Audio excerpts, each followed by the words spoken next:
ကဘယ်လောက်ထိညံကောင်းအောင်လဲဘယ်လောက်ထိမျှော်မြင်ရှိရမလဲဘယ်လောက်ထိပညာတက်ဖို့လိုလာလဲဆိုတော့ခေတ်ကာလအားလျော်ဆိုတာလိုအပ်ချက်တွေအများကြီးရှိမှာပေါ့တို့တော့ပညာတက်ရင်လက်နဲ့ကင်ရမလို့ဒါသိကြတယ်အခုနေ့လက်နဲ့ကင်နေကြတဲ့သူတွေအားလုံးဟာပညာနေကြလို့တော့မဟုတ်ပညာမဲ့ကြလို့ပဲဒါကြောင့်သောတော်သူပညာတက်အောင်လို့ရံဖြစ်เสียမလို့ရံဖြစ်เสียမလို့ပဲနဲ့ငြိမ်းချမ်းရေးရတာမကောင်းဘူးလားရံဖြစ်ပြီးမှငြိမ်းချမ်းရေးရတာဆိုသေသွားတဲ့သူအများကြီးလေပိဆက်လိုက်ရတဲ့သူအများကြီးလေတချို့ကြတော့လေသေတာတန်တယ်တချို့ကြလည်းသေတာမတန်ဘူးတန်းယူတယ်ဘုံဘောတော့ဘယ်သူမှမသေးစေချင်ဒီနိုင်ငံထဲဟုတ်ပြီနော်အေးဒါကြောင့်နိုင်ငံချစ်စိတ်ဆိုအဲ့ဒါပြောဘယ်သူမှထိခိုက်စရာမလိုဘူးနဲ့တိုင်းပြည်ကိုအောင်မြင်အောင်ဖြစ်ထွန်းအောင်တို့ရလုပ်နိုင်အကောင်းဆုံးပဲအဲ့ဒါလို့ပြောရင်ဘုံဘောကိုပြောကြအောင်ပဲရှင်ပြနိုင်ငံရေးထားလုပ်ပါလားရှင်ပြသမ္မတလုပ်ပါလားဘုံဘောသမ္မတလုပ်ဖို့လည်းရည်ရွယ်ချက်မရှိဘူးနိုင်ငံရေးလုပ်ဖို့လည်းရည်ရွယ်ချက်မရှိဘူးဒါပေမဲ့ဘုံကနိုင်ငံအရေးကိုလုပ်နေတာဘုန်းကြီးတွေအတွက်လည်းလုပ်တယ်သာနာအတွက်လည်းလုပ်တယ်နိုင်ငံအတွက်လည်းလုပ်တယ်လူမျိုးအတွက်လည်းလုပ်တယ်ပညာရေးအတွက်လည်းလုပ်တယ်နိုင်ငံအရေးဆိုတာ politics လို့ခေါ်တဲ့နိုင်ငံရေးတဲ့အထက်မှာရှိနိုင်ငံရေးဆိုတာအများစုဟာပါတီကိုဗဟိုပြုတယ်နိုင်ငံရေးဆိုတာတနိုင်ငံလုံးကိုကိုစားပြုတာတာရေးနာရေးအကုန်ပ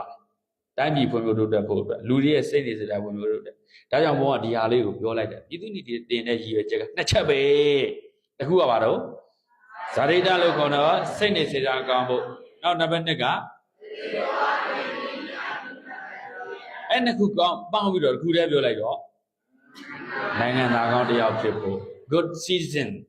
ဒါကြောင့် citizenship education ဆိုတာပြည်သူ့ညီကိုပြောဒါအဲ့နှစ်ချက်ကိုပေါင်းလိုက်တော့တစ်ခုပဲပြည်သူ့ညီတင်တာဘာအတွက်တော့နိုင်ငံသားကောင်းတစ်ယောက်ဖြစ်ဖို့လို့ပြောတယ်နိုင်ငံသားကောင်းဆိုတန်းဝင်ပေါဝင်တယ်ပေါ့ကမ္ဘာမှာတန်းဝင်ပေါဝင်တယ်လေးစားလောက်အောင်ဂုံရည်သွေးပြည့်တဲ့နိုင်ငံသားမျိုးကိုပြောတာအဲ့ဒါဘုံဘုံတို့အများကြီးလေ့ကျင့်အများကြီးပြင်ဆင်အောင်ပဲမင်းတို့ကိုယ်နဲ့မဆိုင်ဘူးလို့နေတယ်ဆိုရင်တော့ဘုံဘုံတို့လည်းဘုန်းကြီးတွေနဲ့မဆိုင်ပါဘူးကနိဗ္ဗာန်ရောက်ကြောင်းပဲဘုန်းကြီးနဲ့ဆိုင်နေဆိုတော့မြတ်စွာဘုရားရှင်နိဗ္ဗာန်ရောက်ကြောင်းပဲဘုန်းကြီးနဲ့ဆိုင်နေလို့ဘယ်သုတ္တမှာမဟုတ်လောကီတွေလည်းဟောတယ်လောကုတ္တရာတွေလည်းဟောတယ်ဒီဝိနည်းသုတ္တတို့သင်္ကလဝရသုတ္တတို့ကလောကီကိုအများကြီးကိုးစားပြုထားတယ်သမုဒိသစ္စာကိုလည်းဟောတယ်ပရမတ္ထသစ္စာကိုလည်းဟောတယ်လောကမှာနေတတ်ဖို့လည်းဟောတယ်သိတတ်ဖို့လည်းဟောတယ်လောကရဲ့လွန်မြောက်ကြောင်းကိုလည်းဟောတယ်လောကထဲမှာရှိရင်နေတတ်ဖို့လည်းလုပ်တယ်သိတတ်ဖို့လည်းလုပ်တယ်လောကလွန်မြောက်နိုင်တဲ့တရားအမျက်ဆုံးဒါကြောင့်အမျက်ဆုံးတရားနဲ့အကောင်းဆုံးတရားတွေဟောခဲ့တယ်အမျက်ဆုံးတရားတော့နိဗ္ဗာန်ပေါ့အကောင်းဆုံးတရားတော့လောကမှာဘယ်လိုနေမလဲဘယ်လိုသိမလဲဆိုတဲ့ဟာတွေကိုဘုရားရှင်နှစ်မျိုးလုံးဟောပါတယ်နော်အဲကြောင့်ဘုန်းကြီးတွေရဲ့တာဝန်ကလည်းနိဗ္ဗာန်အကြောင်းကြီးရဲ့သက်သက်ဟောမဟုတ်ဘူး။ကံသားတို့မျိုးကနိဗ္ဗာန်အကြောင်းဟောမယ်။မင်းတို့ဘယ်လောက်စိတ်ဝင်စားမလဲ။စိတ်ဝင်စားနိုင်မှာမလား။နိဗ္ဗာန်ဆိုတာခဏထားအခုမင်းတို့ဘယ်လိုမျိုးလူလိုသူလိုဘယ်လိုနေရမလဲတော့မင်းတို့မသိသေးဘူး။ဒါဘုံပြောတာသဘောကျလားမကြောက်လား။လူလိုအသိလူလိုနေနည်းကိုစတင်ရတယ်။အဲ့ဒီကြမှာလူအသိထက်တာမန်လူအသိထက်အစင်မြင့်တဲ့နိဗ္ဗာန်အကြောင်းအသိတွေကဒုတိယအစင်ပဲပေါ့။ဟုတ်လား။အဲ့ဒါကိုဘုံဘုံတို့ပြောတာဒါကြောင့်ပြည်သူတွေတင်ရတဲ့ရည်ရွယ်ချက်နှစ်ချက်ကိုပြောဗါတယ်ပါတော့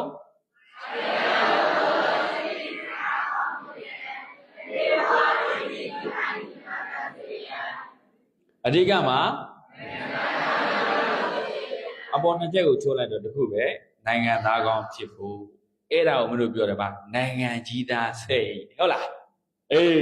အမေရိကန်ဆိုမင်းတခိုးဖြစ်ရင်ဖြစ်နေပြီအမေရိကန်နိုင်ငံသားဆိုဆရာကြီးပဲတခိုးဖြစ်နေတောင်မနဲ့လေ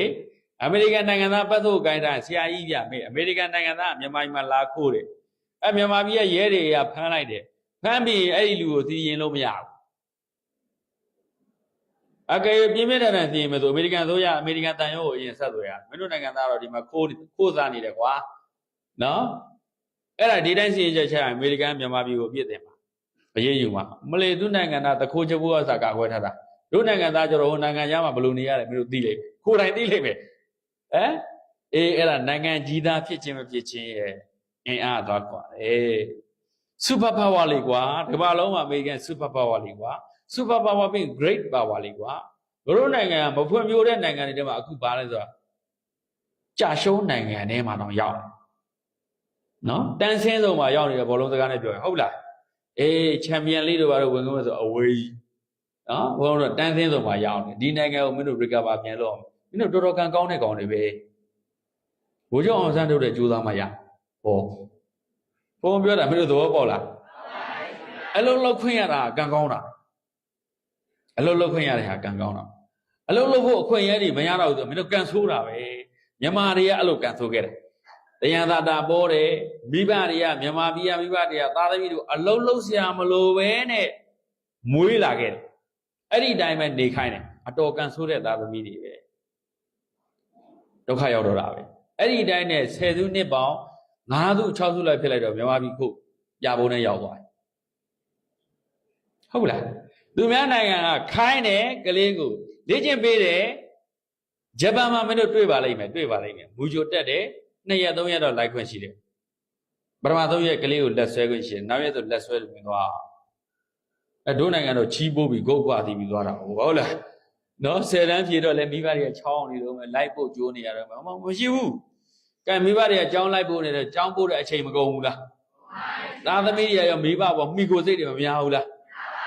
မိခိုလိုက်တာကလေးတွေမွေးယောက်ျားတွေရကလေးတွေမွေးပြီးတော့လည်းအိမ်လားကတ်နေတယ်ဒါလူများနိုင်ငံမှာမရဘူးတို့နိုင်ငံအမိခိုသိပ်ညားတယ်အမိခိုသိပ်ညားလို့ဒါကြောင့်မဖွင့်ပြိုးတာဟိမတိုးတက်တာပြောတော့မြင်လောင်ရိပ်မိမခံဘူးလေ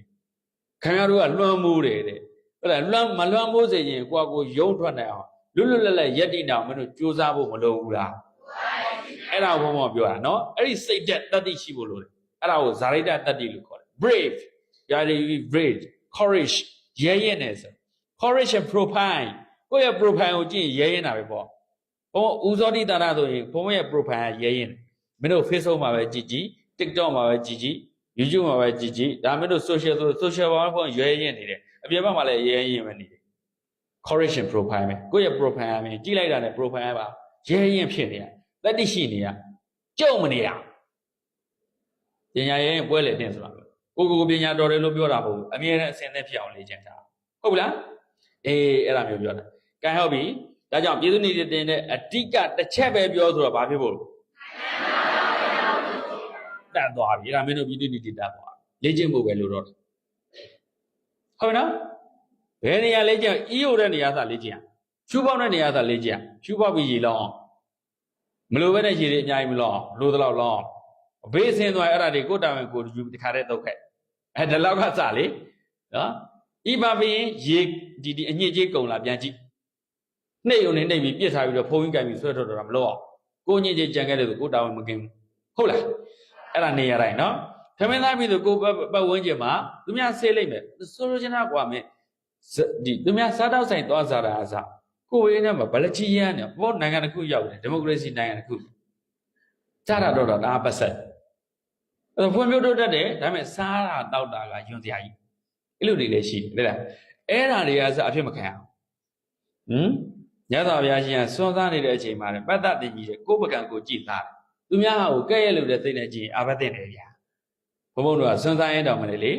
ကိုယ်ကြီးဘလို့စားနေတာကိုဘိုင်းနေဘလို့ကြီးကိုအဲ့လိုကြည်တာနဲ့အာဘတ်တင်ဟောအဲ့လောက်ထိအိမ်တွေရသေးကြစနစ်တလောက်ကောင်းအဲ့ဒါဗုဒ္ဓသာသနာပဲနော်ကံဟုတ်ပြီဗျာ